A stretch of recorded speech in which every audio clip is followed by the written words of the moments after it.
So, hey, here we are at SC12. We're here with the folks from Silicon Mechanics, who registered readers might know because they've sponsored Team Boston, or Team Chowda, as we're calling them, both last year and this year, which is the unholy consortium of Boston University, Harvard, MIT, Northwestern, and something Northeastern. Northeastern, that's city. right. This is Art Mann, by the way. UMass Amherst. We talked to you last year. Right. And right here in the middle, I'm Eva Cherry, and I'm the CEO of Silicon Mechanics. excellent. Thank you very much for sponsoring the competition. And who are you? I'm Elizabeth Marshall, and I'm a product manager at Silicon Mechanics. Okay. And now, what do you guys do overall? I think I can answer that. At its core, Silicon Mechanics is a system integrator. So over the past 11 years, we have become experts in helping our customers design and implement hardware solutions that would best meet their needs. So as the market is shifting to more integrated systems and ecosystems, we've expanded that expertise to also provide solutions and appliances, whether that's in high-performance compute or private cloud or storage solutions.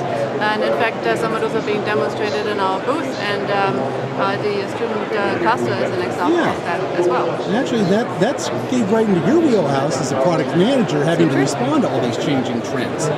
Well, a big part of the job is to just be current with the technology that is emerging and be current with the roadmap for the future. So we try to stay in touch with our partners, try to be constantly aware of trends, and then we listen to our sales guys and we ask them all the time, what do customers want, what are customers concerned about, what are your customers saying about this new product, how can we develop more information for the website, how can we prepare you better and train you better to respond to customer concerns. And that's the thing, But getting the exciting part of the job actually is to learn from our partners and to learn from our customers and try to integrate that into something that customers can really benefit from, so that we can sell them the right thing and then get them to return.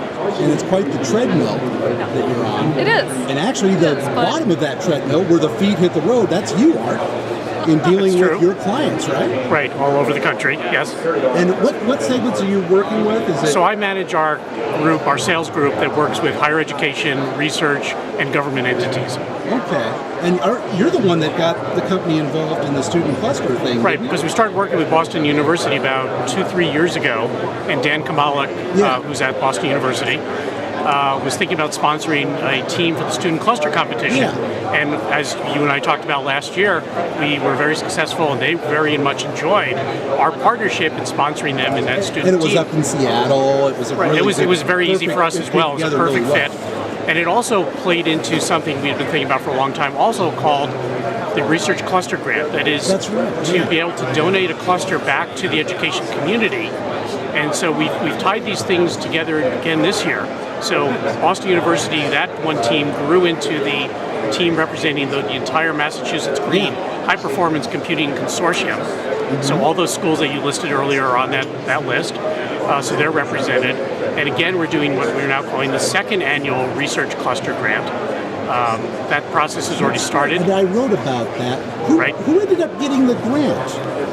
St. Louis University. St. Louis University was our first. St. Louis University. Oh, okay. What's the project that they were doing? Was there a specific? Oh, actually, they're sharing the cluster among probably 6 or 8 different departments, and they're all really excited to no longer be begging time from someone else off-site or sharing so much with other research opportunities. So they're going to share just in a smaller context. And that was a pretty good system too. I mean, that was a large It's about an system. $80,000 cluster. Yeah. But St. Louis, what really impressed us about their application, their grant application, was that they got 6 departments together, from digital theology to biology, to come together in one cohesive proposal. And that was just very impressive that a school of their size could do that, and they showed the need for high performance computing. So for us, it was very impressive. That's great. And so the same process this year, where you're going to be asking for grant proposals. Absolutely. Right. Okay. Yeah, it's a great way for us to give back to the community and I read through some of the applications last year, and it was just amazing to see the fantastic research that is being conducted, and it's just great for us to be able to help, in this case, St. Louis University, and we'll see who wins this year. You know what would be interesting if you could get a hold of St. Louis and find out what they're doing.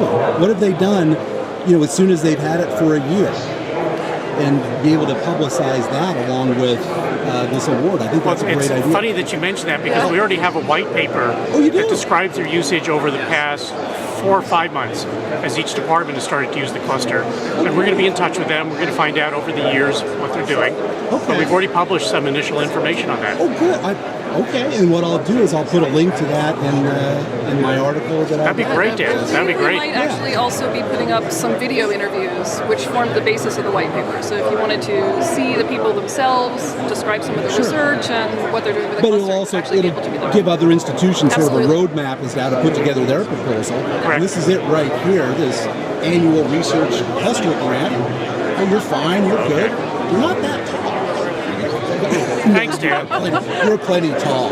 You're tall enough. But I'm not that short either. No, you're not at all. As I say, being 5'9" and 3/4. But this is really a good program, and this is the kind of involvement that it's great to see from a company. You guys are doing more than a lot of the bigger companies in some ways. Well, I mean, and this benefits us directly in several ways. I mean, obviously, people talk about it, and we're more installed in the community, but also it should bring, I hope, awareness to institutions that you don't need a ton of money to get a cluster, that you don't need to beg from a larger institution for a few hours and then learn that your parameters weren't set correctly. You can talk to someone like us, and we'll help you through your first cluster, and we'll get you the picture that you need and find out how much really would that cost. And it's a very manageable process and a very affordable option. I also have to add, especially, and this is with you, Art, if you're getting a system that Dan Kamala from Boston U has spec'd out, you're getting a lot in that box. Correct. He's all over GPUs, CPUs. He was talking ARM and everything, a garage door opener, EEPROMs.